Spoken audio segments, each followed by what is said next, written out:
Hello everyone, it's Jen from Old Tinkerer Studio. In this tutorial, we will be looking at lighting in Blender 2.8. Specifically, we will be exploring the area light. So let's get on with the tutorial. I will briefly talk about the common settings between the lights and some differences between the Cycles render engine and Eevee when it comes to lighting. There are two common settings among all the lights. The type defines the shape of the light, and the color is the tint of the emitted light. If we select the light in the default scene and open the Light tab, we see that we have four light options: point, sun, spot, and area. Let's look at the area light. Make sure the light is selected in the scene and change the light option to area.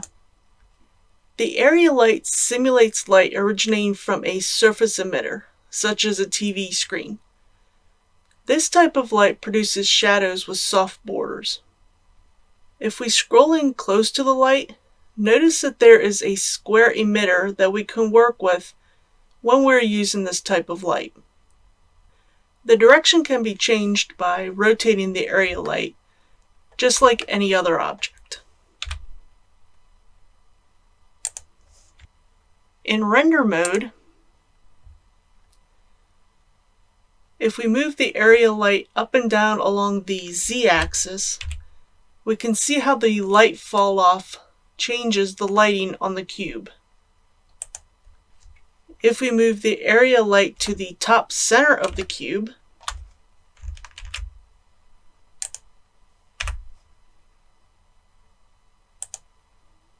we now see that the top of the cube is the only well-lit face.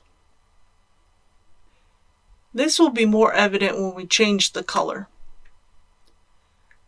Let's look at the options available to us in both Eevee and Cycles. We have a preview window that will show us what the light will look like in the scene. We can change the color of the light using the color picker. If we change the color to a bright yellow, I'm using a hex code of FFD200. We can now see that the cube has a yellow color highlight added to it from the spotlight. We can change how weak or strong the spotlight is by changing the power option. The power option is the power of lights in watts. The higher the value, the more intense the light. We can also change the shape options for the light emitter. We can use a rectangle, square, disc, or ellipse. The size for each shape is controlled by the size options. For example, if we choose the disc option and then change the size to 0.8, we can see the size of the emitter change. The rest of the options available are different for the Eevee and the Cycles render engines. We will start with the options available in the Eevee render engine. The specular option is the specular light intensity multiplier, which is used for more artistic control. Any setting other than 1 will give you non-photorealistic results.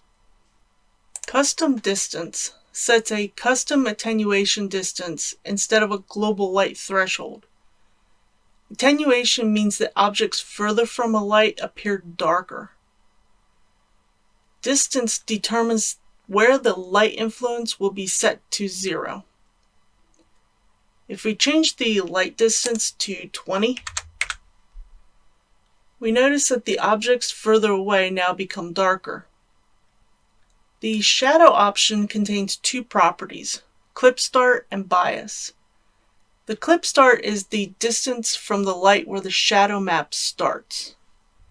If we change the clip start to 8, we can see a noticeable change in where the shadow meets the bottom of the cube. Bias is used to reduce self-shadowing artifacts, which are streaks of shadow in your scene.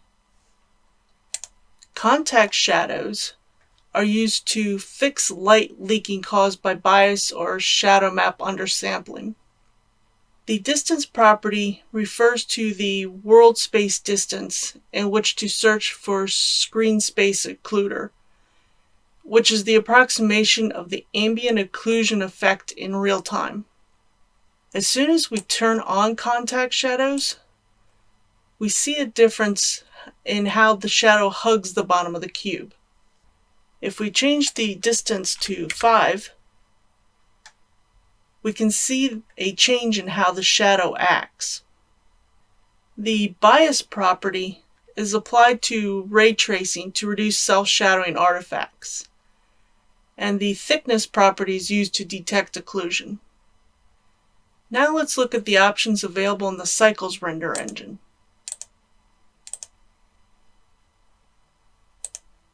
The max bounces option sets the maximum number of times light is allowed to bounce, which refers to the reflection or transmission of a light ray upon interaction with a material. In Cycles, these shadows are simply turned on or off. This is determined by whether the cast shadow option is turned on or off. Multiple importance is used to reduce the noise produced when using glossy reflections. And the portal option allows the area light to become a light portal. And light portals help to sample the environment light and reduce noise in interior scenes. To use an area light as a light point, turn on the option and then place the light in windows or door openings or any other places where the light will enter into the interior. This has been a quick overview of the area light in Blender. The other lights have already been discussed in other tutorials that are available on my channel. If you have a request for a tutorial or a question about Blender, feel free to leave a comment. If you're interested in learning more about 3D art and animation, don't forget to subscribe and turn on the notification bell.